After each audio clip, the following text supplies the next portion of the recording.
Sunday video. Well, today I'm using my little XR chainsaw. What did we get? What's that? Hide! Run and hide!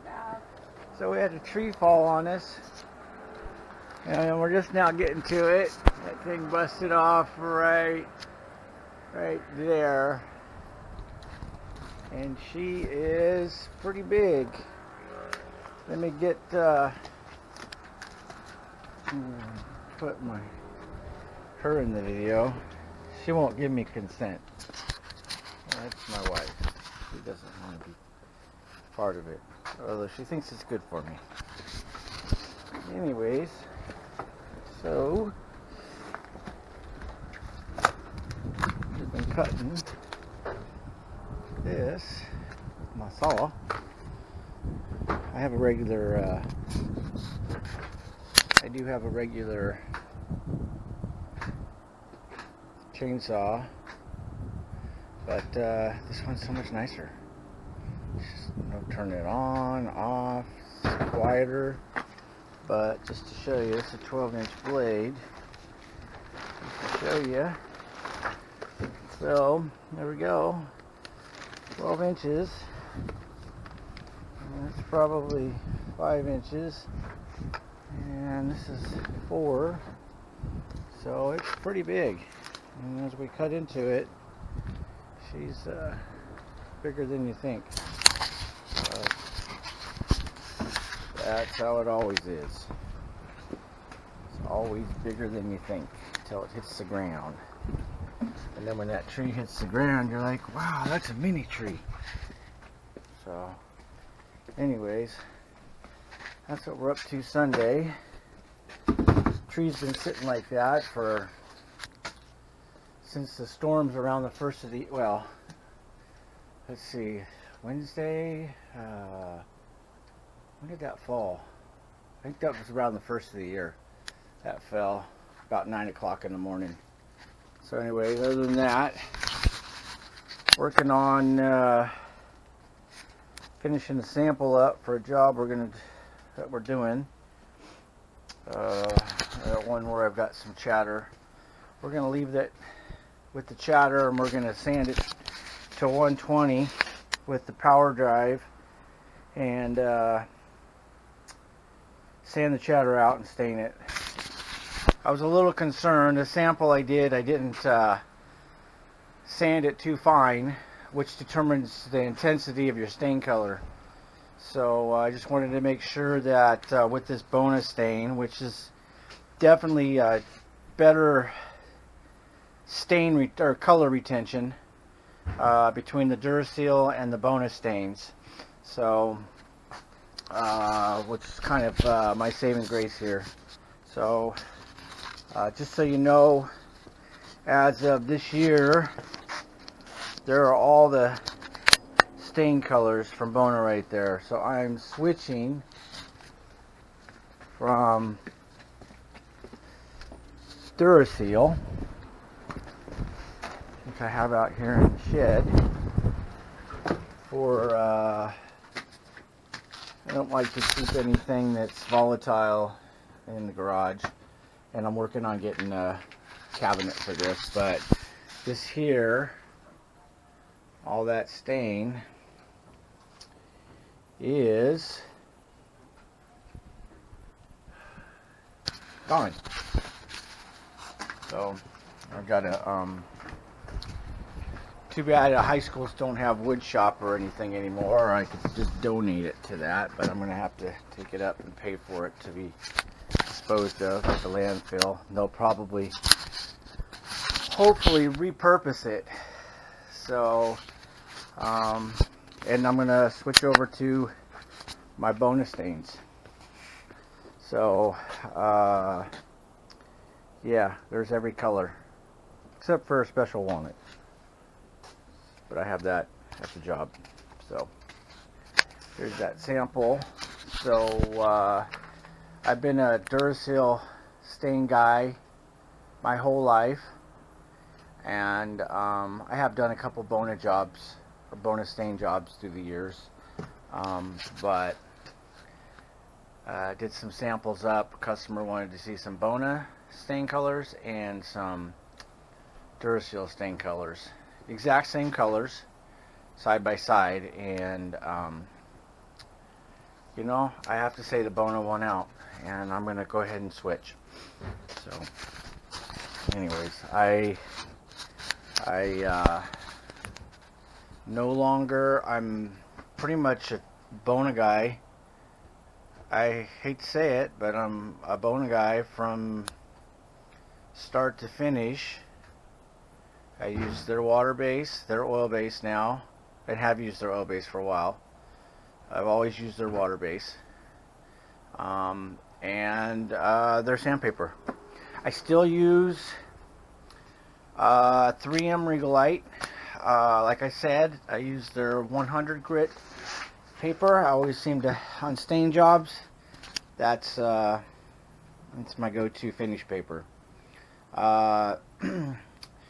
I do think that their edger paper is still better than anybody's out there. But yeah, lately I've been using some Bona. So I have to say, Bona, they're still.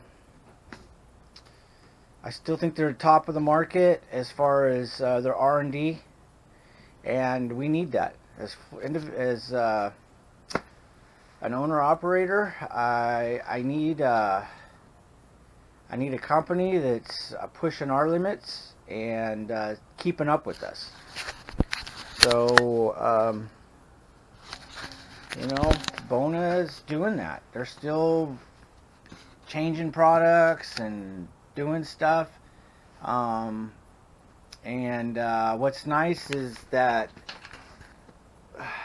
most of your suppliers will carry their products. So if I'm looking for something and one supplier doesn't have it, the other one usually does. So yeah, I'd call myself a Bona guy now. Just how it worked out. I don't have a preference. I like both my reps. I like my Duracell rep. I've loved him for years. He's always listened to me. Listen to me whine and all that. He still reaches out to me when he's in the area if I've got time, or usually we connect a couple times, like once every few years if we're able to cross paths. It's always been there for stain fans for me and whatnot.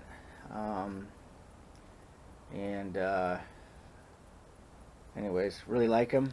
And then my Bona rep, I've known him ever since, I've known him longer than Craig. Yeah, known him longer just because of his affiliation with the wood flooring business. His dad owned a supply house. Yeah, so I love my Bona rep too, as individuals.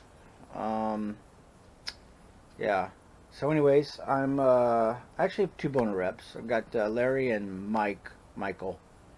There's Larry handled everything for a long time, and then now Bona's got their own glue rep. So I like that. I do like that. I feel that, gosh, you can always be better and more focused if your focus is not so broad. So not that anybody doesn't know what they're doing. It's just that, when I can focus totally on installation, you're grooving in that. When you're bouncing back and forth, you're sometimes maybe your fluidity isn't as quick or something like that. So yeah, when you're focused on one thing, like your larger flooring companies, they'll have an install crew, they'll have a finish crew, and so on. So I believe that's true for a rep too. They're just more focused. So anyways, Bona has a lot of products, so it's pretty cool that they've opened up positions for each guy to handle a certain area, so that's cool. So anyways, as of 2023, yep, I'm gonna be a Bona guy. I'm not part of their program, not part of their programs or anything like that. It just happened. So I'm a true believer in following a product that works and works well for you. So I've tried everything I try everything I can out there. I try everything, and just see if it has a place in what we do. And if it does and it works, I'm all for it. So I'm notorious for mixing products. And all my reps will say, well, you don't have any recourse. Yeah, I don't have any recourse. But if I think it works, it works. So an old floor guy that I used to be good friends with, who passed away 5-6 years ago, Bobby, yeah, bless his heart. Where's this picture? Right there. That's him right there. No fear. No fear. Gosh, he would do stuff. And I would just go, you did what? Yeah. I've never seen anybody put 3 coats of oil base down in one day. That guy did. Water base, top it with the oil base. Same day. Yeah. Do some crazy stuff. Get away with it. Not afraid to use anything. Just get in there and do it, It's like that part of his brain, that fight or flight part, just didn't exist. It was just straight ahead, use what you got and get her done. I'd show up to his job site and he'd have the pigtail, the wires just shoved into the receptacle. Yeah. So yeah, into the receptacle. Crazy stuff. Anyways, yeah. He'd call me one day, said he was having problems with his Hummel, shutting on and off while he was working. Asked me if I could come by and take a look. So I was a few blocks away, came by, started with the fuses, the cords, the connectors, see if they were warm, lose connection or anything like that. Worked my way back to the panel. Sure enough, there's three wires like this without the breaker box. These just 3 wires shoved in to the dryer plug, and somehow when he was yanking his cord around, it would every now and then it would pull back to the receptacle or whatever and pull on it a little bit, and it would disconnect and shut down. And anyways, so yeah, anyways, great guy, all I got to say. So I actually ended up with one of his sanders. It's my favorite Hummel. It's the oldest one, the one I'm having problems with right now. So yeah, you run the smoothest out of all of them, believe it or not. It's the first time I've ended up with a little chatter, so we'll work it out. Anyways, still my favorite machine. 1999. I got this one here. This one here. This is an 03. 2003. My other one's 04. This one's been modified. Has a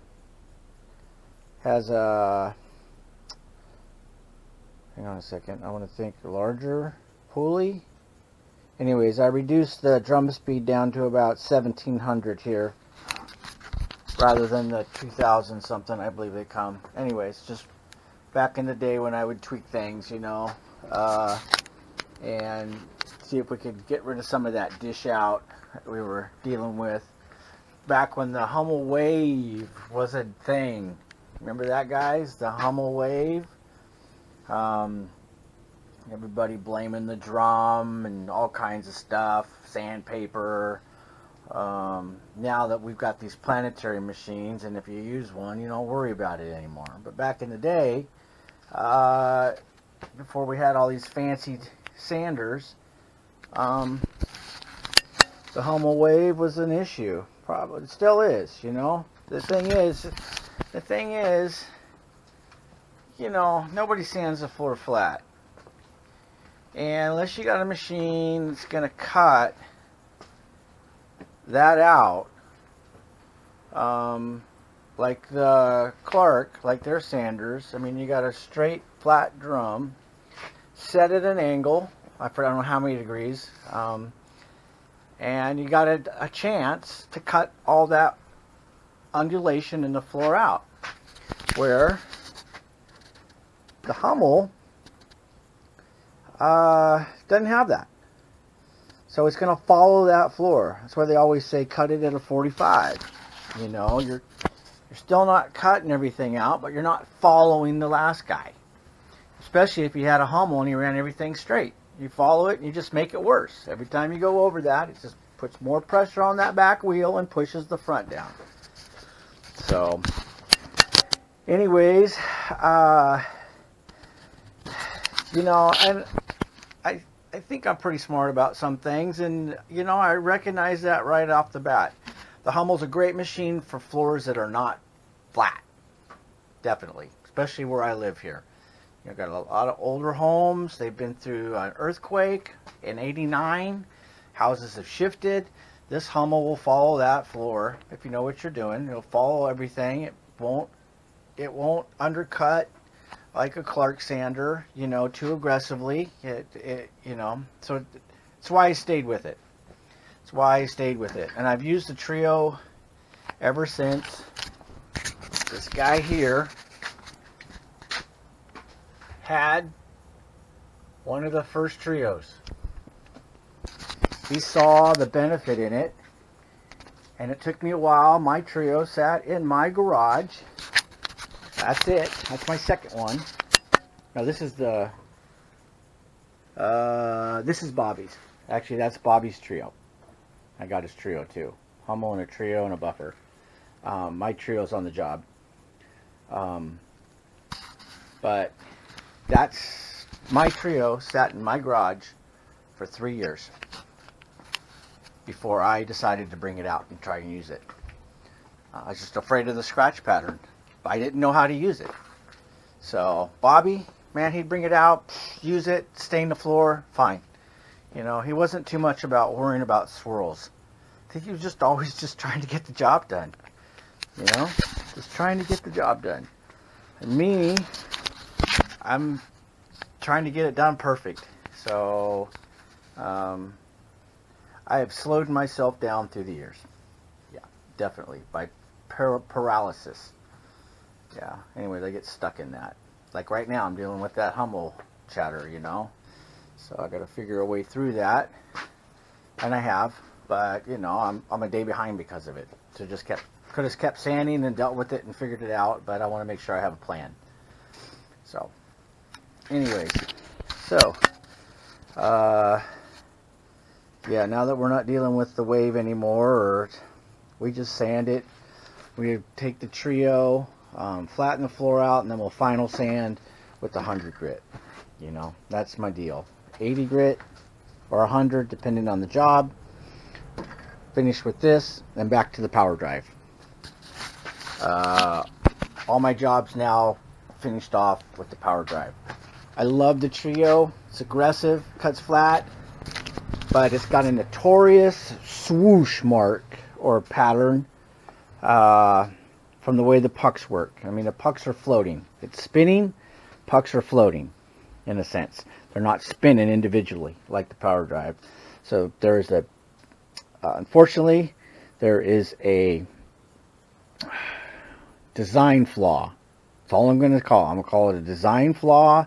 This machine could be awesome if those pucks were gear driven as well. I'm telling And they are to a point, but it's hang on a second. The pucks are driven. The whole individual plate itself is floating. Okay, that's in a sense it's floating. So I had that backwards. Sorry, guys. So if it was spinning mechanically and the pucks were spinning mechanically, that machine probably use it start to finish. But I use 3 machines on stain. On natural, I can finish with the Trio. But anyways, so the Trio on a natural floor, Hummel Trio. On a stained floor, I use the Hummel Trio Power Drive. So, anyways, so that's that. I'm going to end this video and put some light in my face so you can see me. Anyways, this is my light ring. A ring. I don't have one. I thought about getting one, but then I'm going to have to be, I don't know. I'm trying to keep this as simple as possible. So anyways, everybody have fun. And I got a pretty long video coming out here pretty soon. Learning some editing things. I just want to be at a certain point before I hit my 100th video.